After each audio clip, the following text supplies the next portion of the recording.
You're listening to the Fantasy Football Podcast with Charles Barr and John Chapman.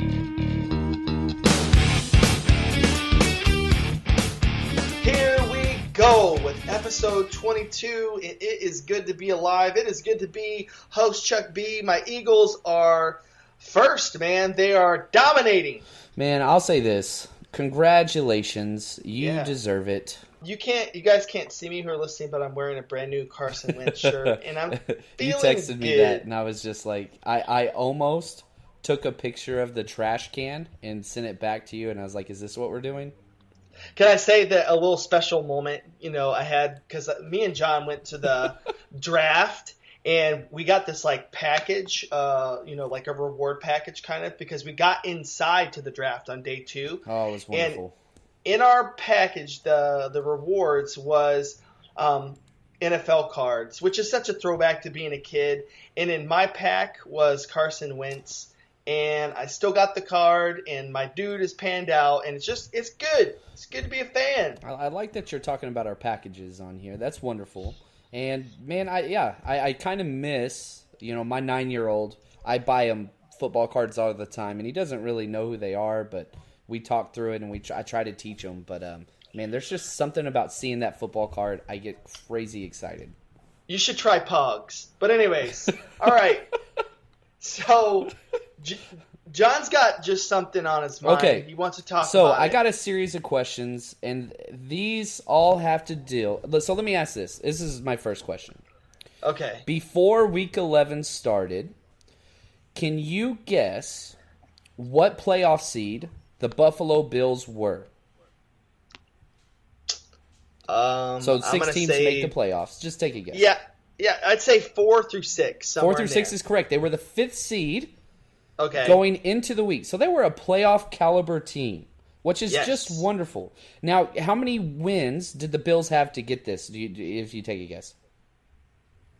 To get into the AFC playoff picture? Yeah, how many wins did they have before Week 11? I'm going to say 6. They had 5 wins. Which is awesome. Now, who's the starting quarterback, or was the starting quarterback for the Buffalo Bills? Tyrod Taylor. Tyrod Taylor. Guess what number he is? He's number 5. He's number 5. Very good. Now, they decided to bench this guy, the starting quarterback that has only had 3 interceptions the entire year, for a new guy by the name of Nathan Peterman, right? Guess what round he was drafted in? In the 5th round. 5th round. You're seeing a trend here, right? Wow. Guess how many interceptions Nathan Peterman threw? He threw 5. He threw 5. And guess how many losses the Buffalo Bills have now? 5? I'm almost done with this. And this is where it gets crazy, because the worst football game that has been played by a quarterback since 1991. They switch quarterbacks. Tyrod Taylor goes in, has a great game, put up 17 points fantasy-wise in one half. Now, here's what's the worst and craziest thing about the whole thing. Sean McDermott still has not said who is going to be the starter for the next week's game. He is still pondering putting in this 5-interception halftime guy, Nathan Peterman. Now, he is projected to make this decision tomorrow. Guess how many days before their game? 5. 5. Full circle. I feel like I should win a writing award. Everything that happens after this podcast, I don't really care about. I'm accomplished. John, guess what month he was born? Is it May? It's May, dude. It's fucking May, bro. Full circle. We have gone Jim Carrey, the number 23. You're welcome, fantasy football world, for all of that just happened. Oh my god! Mind blown. No, seriously, I'm having a tough time right now. I'm having a real tough time. Okay, it's a good day. All right. Having said all those crazy things, let's get into some wonderful fantasy football news. 5 fantasy football things. All right, so let's just go down the list of kind of big deal things that are going to impact the rest of the season. By the way, if you're hanging in with us, either your team is horrible and you're just an awesome fan and That's cool. Or you're in the middle of the pack and you're like, dude, I need some waiver wire. I need some, some explanation. Or you're at the top of the pack and you're just trying to figure a way to stay there. So thanks for hanging in with us, and I hope we're going to help you out. So let's start with Chris Thompson. Breaks his leg. Man, it was such a crappy play. Kirk Cousins was scrambling and doing everything he can. Kirk Cousins is balling out, by the way. Definitely a top 5 quarterback and top 5 asset moving forward in the quarterback position. But he just dove fighting for extra yards, and the guy he dove into rolled up on Chris Thompson and just snapped his leg. It was a complete break of his fibula, and so it's not even something like he's having surgery tomorrow. Like, it is a complete break. So they're going to have to put in some screws. Like, he's completely done for the year. And it sucks because he was the number 9 overall running back in fantasy. Somebody that, he was going in the 10th, 11th, 12th round, undrafted in certain leagues, and just completely showed out. So this is huge. And it's got so many implications for this team. Samaje Perine, man, he's a borderline number 1 running back now. Because Rob Kelly's already on the IR, and now you got him gone. The next running back in their roster they just stole from you guys, and you probably know a little bit about him. This is a deep league play, and that's Byron Marshall. So what do you got on him? You know more about him than I do. What I know is that we hated to give him up, and we hated that he was even on the practice squad. I remember that our GM, they would just light up when they talked about him. He's a kid who understands the game in terms of like how to use the blocks in front of him and these kind of things. And he's a burner too. Speed guy out of Oregon. Yeah, and only issue was fumbles. He had like, I want to say, a few fumbles in camp that kind of just made him a question mark and kind of edged him out. So you're talking, you got the 2 most fumbling guys in the NFL, Samaje Perine, and now Byron Marshall going over. Man, y'all's running back depth for the Eagles is second to none. Man, you guys have like 7 running backs. Not to mention you lost Smallwood, you lost Darren Sproles. You had those guys into the mix. You had like 7 running backs. Yeah, and Smallwood's back, but we just sat him. We didn't even play him. Hey, but real quick, back to Chris Thompson though. But this is a Florida State guy who had really quite an extensive injury history. Yeah. So gosh, is you this can't a guy put you this, can trust? So a snapped fibula is somebody put this on Twitter and they're like, oh, he's so injury prone.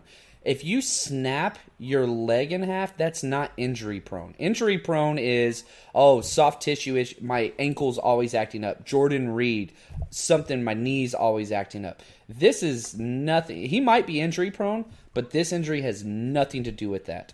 Is you snap your leg. I don't give a shit if you're Adrian Peterson or whoever. Like, there's nothing you can do to prevent that. That's a freak accident. This is not injury-prone issue. He might be injury-prone, but this was not one of those issues.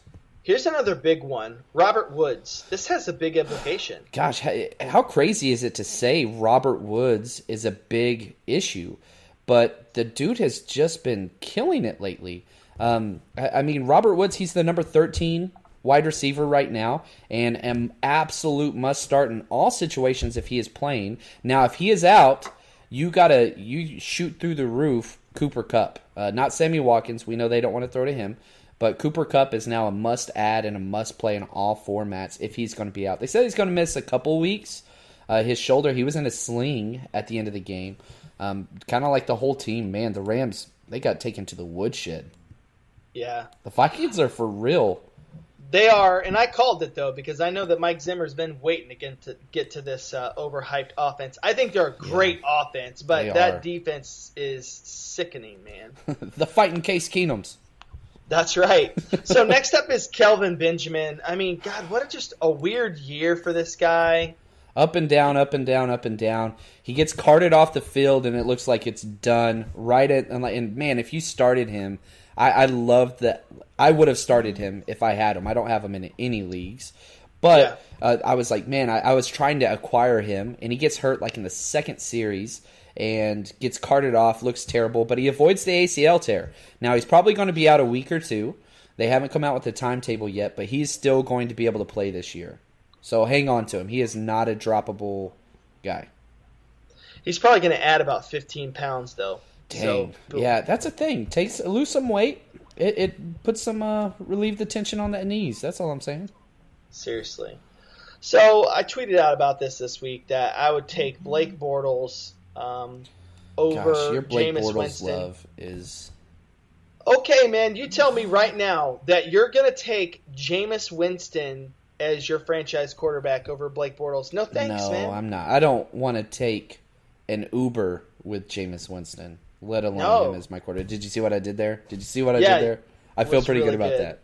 Yeah, Because nice. he groped that girl in the Uber ride, so I don't want to take Uber with him. Allegedly. Yeah, man, it's not like he has any kind of history whatsoever in this department, and he has such a good head on his shoulder, and he always makes great decisions. So I would definitely give this guy the benefit of the doubt. Absolutely. It's been a rough Florida State day for you, man. Oh, it really has. That's why I'm just kind of down about it. I'm not going to go there. How about some good news here? How about Greg Olsen? Oh, I thought when you said good news, you were going to talk about Jay Cutler's concussion. But, yeah, Greg Olsen, man, he's practicing. He is playing this week. And guess what? He is going to lead the team in targets. Either him, there's 3 targets in this entire offense. And it's Devin Funchess, Christian McCaffrey, and now Greg Olsen. And I think Olsen is going to be the guy. He's going to be their top receiver moving forward. Oh, my gosh. If you listened to us and grabbed him a week or 2 ago, you are going to be so happy. He is going to win people championships. Yep. Smart play. Got him in one of my leagues. Feeling real good about it. Yeah. I mean, he's going to be a top 3 tight end rest of the season. Off to some better news. Jay Cutler is concussed. Man, it was weird. Like, you saw the play where he got the concussion. It just shows you concussions are very freaky. He didn't get hit hard at all. He got hit with a forearm to the side of the head. I'm not trying to downplay the concussion. I'm just saying it was a weird play. But, again, Cutler's been terrible. Matt Moore, who should have been the quarterback the whole time, steps in and he throws the ball to Kenny Stills all the time. And so go get Kenny Stills. I told you to drop him. Jay Cutler throws it to Parker. Matt Moore throws it to Kenny Stills. It's just what it is. And so, he came in and played great. I really wish that this organization would just give him a chance to play. Not hopefully Cutler's out for a while, but I just want him to stay with Matt Moore. He's so much more fantasy relevant. Can you think of a worse free agent signing than Jay Cutler? No, this season? No, they should have signed Kaepernick, man. That's what I'm saying.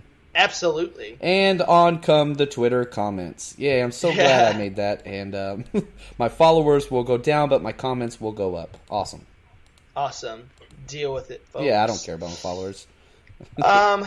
Aaron Jones, who let me down last week, let himself down this week. Ooh, I made a huge dynasty trade. I say huge. I traded Aaron Jones for Allen Robinson straight up in a dynasty league. I was running back heavy and needed wide receivers long term, and I love this deal now. So he gets injured. He's still out. He gets pulled over and admits to the cops. They asked him what's going on, if he's been drinking, and he said, I've been smoking weed.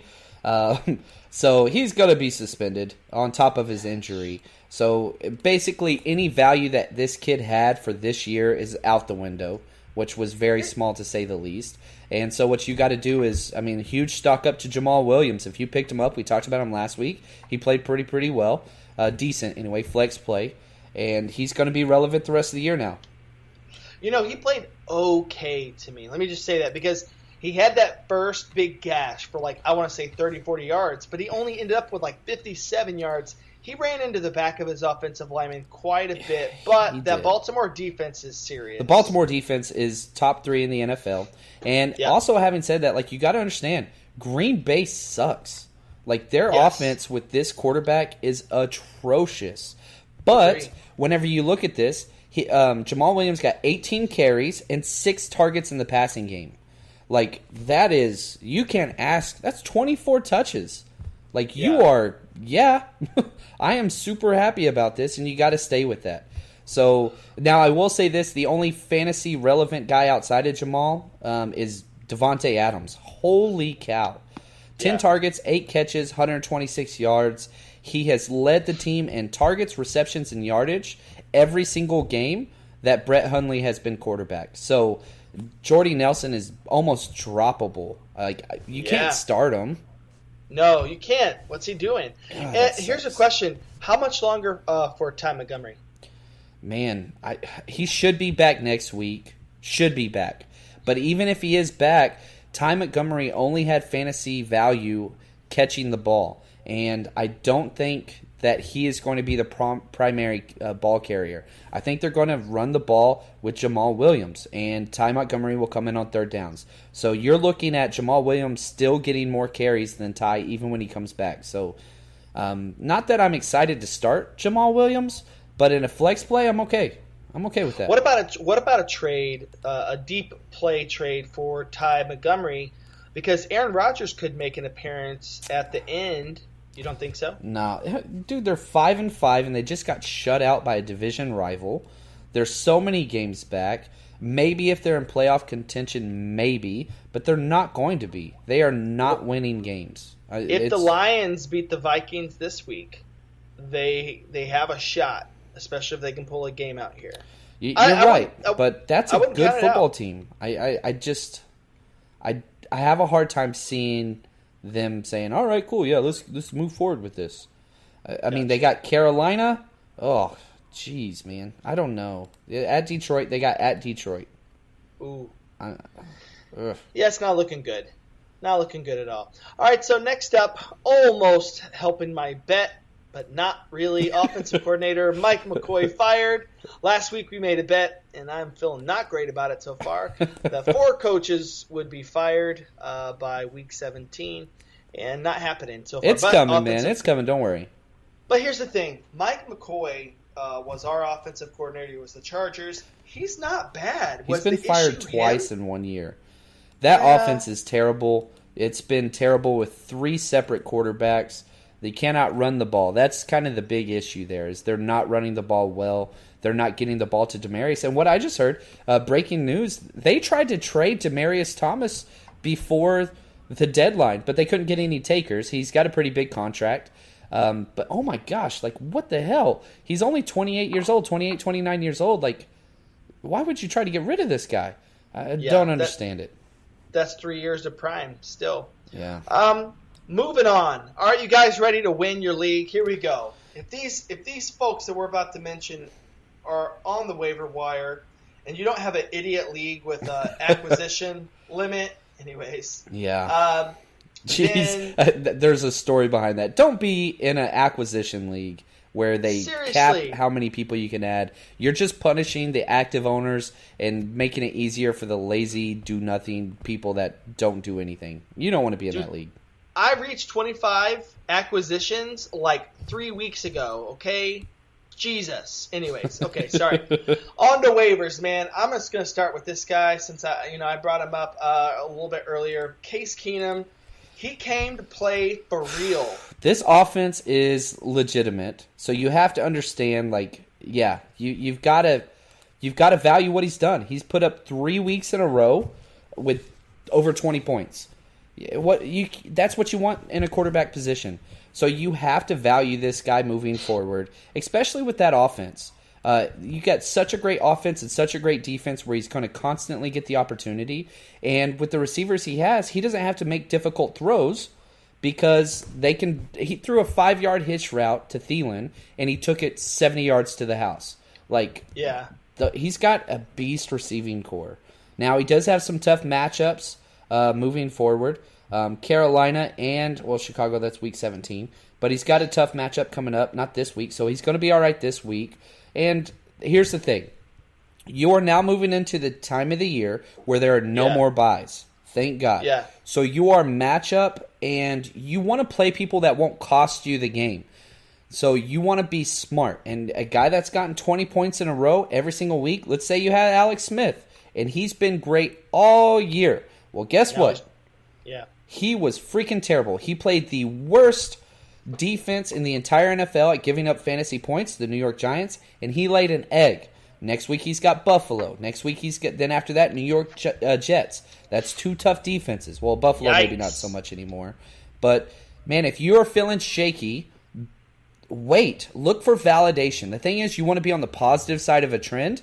You want to make sure that you don't jump into somebody that's already on a downward trend. You want to wait for them to prove that they can play well, Alex Smith, and then get them back in your starting lineup. Don't gamble with your starters. Yep. Not now. Now's not the time to do that. It's business, son. And Case Keenum, he's tough, dude. He's got, what were the matchups that he had again? So he's got, sorry, I just scrolled away. Case Keenum is sitting on, boop, boop, boop, boop, boop. Here we go. He's got Detroit and Atlanta. Those are his next two matchups. And he's got to wake up to his wife every morning. Oh, gosh, that's a rough matchup. That's a rough matchup. I feel bad saying that, but I think she's probably got a good personality. She does got a good personality. She's awesome. I'm just saying. The other quarterback I would add, and again, it's Tyrod Taylor. They're supposed to announce tomorrow, so when you're putting your waivers in, he has the best matchups for the rest of the year, and it's not even close. Every matchup he has is almost a top 10 matchup except for one, and he put up 19 points and a half. He had a bad game. He had one bad game, but he's a stud out there. So those are my quarterback pickups. His toughest matchup was his head coach. And I love you, Sean McDermott, but you screwed up, buddy. Big time. You screwed up. Big time. All right, so we already went over Samaje Perine. Yeah, get him big time. Eckler's not a bad in a PPR format. Go grab that guy. Shoot Chris Ivory and TJ Yeldon. Something is wrong with Leonard Fournette. And he was hobbling the whole game, and he tried to fight through it. But you could see him bouncing on the sidelines at the end of the game, and he was limping. If he is out, those guys are automatic plays. What do you think about Corey Clement? Oh, he's tough, man. Here's the deal. Corey Clement is like a Patriots running back field, and a Patriots running back field is like playing fantasy games. You want guaranteed workload. You can't, as long as they're getting the work, you have the opportunity for success. But guessing who's going to be the guy, man, it's going to hurt you bad. So you got to get those guys that have the volume, and that's what's key. Which moves on to the receiving position. Kenny Stills and Josh Doxson. Go get both of them. Doxson was relied on heavily in the first half, and I think he's going to be the number one guy moving forward for Washington. Kenny Stills, I talked about everything that with Matt Moore. He loves to throw that guy. Now, tight end, man, there's two young, promising rookie tight ends out there, and they're not necessarily who we thought. Ricky Seals-Jones is a fantasy viable, possibly tight end. Now, I would pick him up in my waivers, and do not start him this week. You are just going to park him on your bench and see if he continues what happened. Because obviously he's a receiving guy and dominated, and then, of course, O.J. Howard. It seems like Ryan Fitzpatrick loves him and hates Cameron Brate. So drop Cameron Brate and go get O.J. Howard. Yeah, that's frustrating because Brate had such a solid trend for a while. No longer. Yeah, it's so over. It is over. Got a question for you. You ready for it? Let's do it. Ingram or Kamara? Oh, I would say completely based on format. If half-point PPR or full-point PPR, I'm going Kamara. He is, dude, you could say maybe top 3, maybe number 1 fantasy running back moving forward. Listen to these point totals in a half-point PPR. 31 points, 24 points, 25 points. That's his last 3 weeks. Now let's jump to Ingram. 9 points, 31 points, 24 points. So you're talking they're top 3 this week. The same backfield. It makes no sense. But man, that was the game of the week too. That they were down 16 points in the fourth quarter and came back and won. It was unreal. Such a great game. Shout out to the Redskins for actually being a legit team who's just they're not good enough, unfortunately, but they're good. And it has nothing to do with that quarterback, man. Kirk Cousins is playing MVP freaking football right now, and he's losing games because of his supporting cast. And that pass rush. Yeah. They're fantastic. All right, so quick question. How much fantasy stock up is Steeler players, and how much fantasy down are Rams players? So the Steelers, and this is who they've always been. They play really well at home. They suck on the road. And primetime games are must-starts. Big Ben, if you ever pay attention to the offseason or him in a bathroom, the attention has to be on him. That was a Ray Lewis Award winner joke. But the idea is very, very simple. Like, he shows out when people are watching. And so it was a late primetime game. So whenever those situations happen, you got to play this guy. So where is he playing this week? Guess what? At home and the primetime game, Sunday night, game of the week. So absolutely this week, every single Steeler. I don't care who they are. Martavis Bryant, I'm saying to start. Start every single person, and they're playing Green Bay, who has been terrible. So as far as this week goes, yes. Is he a consistent fantasy option? No. Nope. All right, so here comes something that's kind of difficult and really does mess up not amateur players, but even kind of like seasoned guys who maybe been into fantasy football just a few years. They don't know how to take this Thanksgiving transition. It messes them up. So first things first, start your studs, your key players, stay with them, okay, no matter what. So your A.J. Greens, Adam Thielen, I'm going to throw in there. He plays Thursday night. You're starting that guy no matter what. Kirk Cousins, you're starting him no matter what. So we have 3 games Thursday during Thanksgiving, and this is key because what happens is if you look at any Thursday and all the trajectories, the offensive output usually goes down. Now, what you want to do is you want to focus on defenses. So any defenses that you have playing Thursday night, you give them a huge bump because the players are tired, they don't have as much time to game plan on offense, and it totally shows out. So make sure you get your waiver wires in early and you set your lineup. And probably the most important part, if you have anybody playing Thursday, move them out of your flex spot. Okay, so like let's say for instance you have Le'Veon Bell and let's say you got Latavius Murray. Those are your 2 running backs and you got Latavius Murray in your flex spot. Well, he plays Thursday. So what you want to do is you want to move Latavius into your starting running back slot and move Le'Veon Bell into your flex spot. Now, here's why you want to do that. Let's just say Le'Veon Bell gets excited and goes off smoking weed and gets caught again. Wouldn't be the first time. Wouldn't be the second time. Wouldn't be the third time. Well, now you can – it's just an extreme situation. But if you keep your flex spot in on Thursday and he plays, then it's locked. So just kind of keep that in mind. It's a small thing, but it makes a big difference. I've won a game because of it one time, whereas I would have lost in the past. So just little bitty things like that. Just constantly keep your options open. Can I talk about somebody I like for the Thanksgiving day? And that is Keenan Allen. Jesus. I think he's going to have a day. And let me just say, I know the Cowboys just took a major loss. If you're a Cowboys fan, let me give you the one compliment that you're going to get. That's it. Byron Jones is the reason that Ertz had a bad game, folks. And I was gonna be quiet about it, okay? But here's the deal: they manned him up on Ertz, and Ertz had a tough night. But I do not, and they played a ton of cover 1, and they were out with Heath, so they struggled a bit. I don't think that cover 1 and that man defense that they've transitioned to a little bit more lately, that's not going to hold up against Philip Rivers and the boys. So I could see them having a game against that cover 1 stuff. Man, I love the way Philip Rivers played that game. And, dude, if you look at the stat sheet for Keenan Allen, 13 targets, which is nuts. He caught 12 of 13, 159 yards, and 2 touchdowns.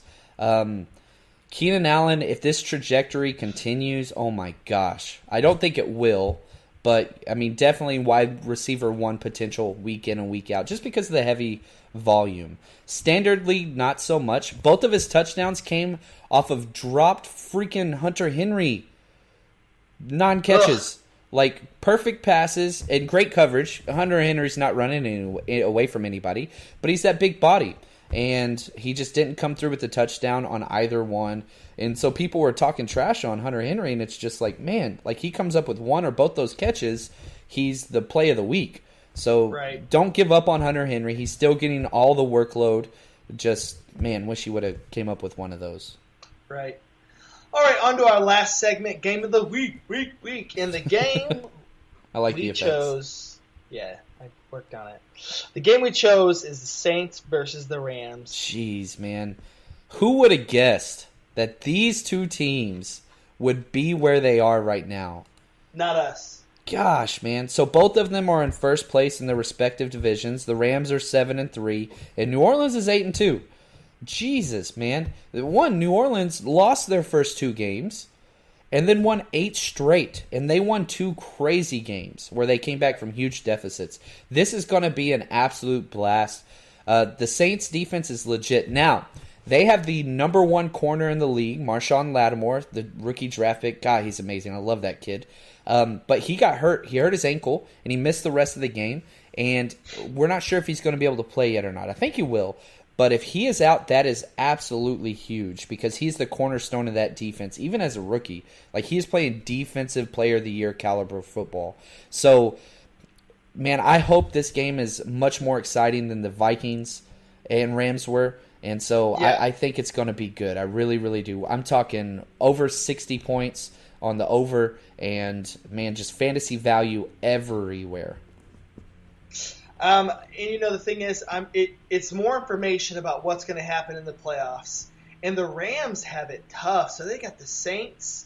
I think the next week they have the Eagles, or at least the following week after that. And, I mean, they've got a battering ram, see what I just did there, of a schedule. I did. So I see that. It's going to be interesting. I think they're going to probably crawl in, obviously, to the playoffs. They're in the playoffs. Yeah, they're going to be in the – how can they not be? No, I mean, they should be in. They'll be fine. I mean, if Seattle pulls this game out, that'll definitely make it interesting because then they'll be both tied at 7-3. Oh, that makes me feel gross. Ugh, hate Seattle. Well, you said how can they not be? Let me just pitch this to you. If Seattle wins here, okay, they're tied. Behind LA at that point, and LA would slip to the 6th spot, not the 4th. You got the Rams on their tails. Then you got the Atlanta, who would be 6-4. Well, not if they lose. So if Seattle wins, then Atlanta loses. True. And so that would put a 3-way tie. No, it'd be a 2-way. They'd still be in, but yeah. I mean, you got Detroit, you got Carolina. The Cowboys, they're done, right? Like, you agree the Cowboys are done. Yeah, they're done. So, yeah, you got about 9 teams fighting for those 6 spots, but the Rams are a better team. They're still the number 1 offense in the entire NFL. And on top of that, their defense is legit. Now, obviously, we didn't see that last week. But, again, they're playing Arizona still and San Francisco still. They've got a weak schedule. And the Rams are in. You want to make a bet? The Rams are in. Ooh, a bet? Do you want to make a bet on this? You know what? I'm not going to say they're not going to be in. I'm saying the Rams are in the playoffs. If you would like to take the under on that and say they miss it, I'll take Jared Goff. I believe in that kid. Fudge me to Dern. You don't want to do it. I don't want to do it, do I? No. Hold on. Wait. Let me just look at this. So they got the Saints. Then they're at the Cardinals. Then they got Philly. Then they got Seattle. Then they've got 2 cupcake games against the Titans and San Francisco 49ers. Boom. Let's see. I could see them sliding. Come on, baby. Let's make this bet. Let's make this bet. All right, I'm going to call the Rams out of the playoffs. Holy cow. Here we go. You are insane. So you're saying the Rams will not make the playoffs. Oh! Woo. Rams out, and not that this has to be part of the bet, but I think the Lions can do it. I think so too. And they've got the QB to make it happen. Okay, so here we go. The Rams just go on an epic slide, 4-game slide here, and then they go to 7-6. And okay. Nobody's. I think that this is wonderful, and so here is. Oh man, do you know what a prairie fire is? What? Sorry, I used to bartend. So what you have to do is the loser. We'll just do two standard size shots of a prairie fire shot. And what this is the cheapest tequila you can find. Ugh. With 4 splashes of Tabasco sauce. And this totally burns on burns. And so we'll do 2 full shots of prairie fire online. why haven't we done alcohol before? Why have we done like poetry slams? We're in the middle school stage. We're about to hit our frat stage, and so we're getting there. All right, yeah. Our next bet will include truth or dare. So, have you ever? Yeah, exactly.